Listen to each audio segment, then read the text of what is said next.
This is Jeff Butler of the Butler Law Firm. If you've been the victim of a hit-and-run accident, chances are you've got a pretty good case. That's because not only is hitting and running a right sorry thing to do, it's also illegal in Georgia. It's unlawful under the official code of Georgia annotated 40-6-270, which you can type into Google and look up if you'd like to.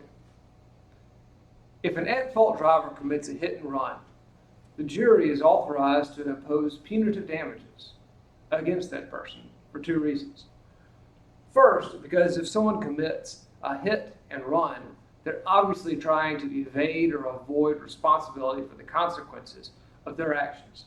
In other words, they've shown that they are indifferent to the consequences of those actions, which authorizes punitive damages. Second, when someone commits a hit and run, they often put the victim in even greater danger. That's because the victim may still be there on the scene of the collision, unable to help him or herself, or unable to avoid other cars that might be coming through the area.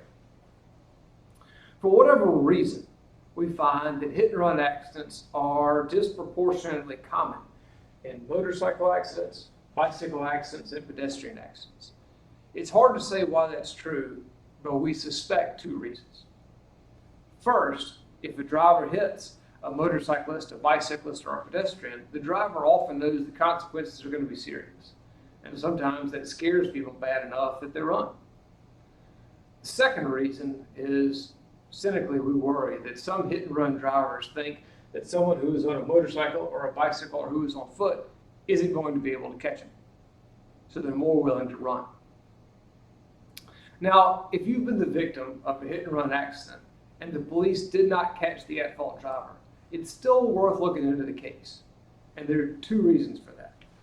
First, sometimes law enforcement will catch the driver late. We worked one hit and run accident case involving a bicycle where a police officer sat by an intersection near the site of the collision for a period of days at the same time the collision had happened and waited for a car that had a certain mark on the bumper and eventually caught the at-fault driver.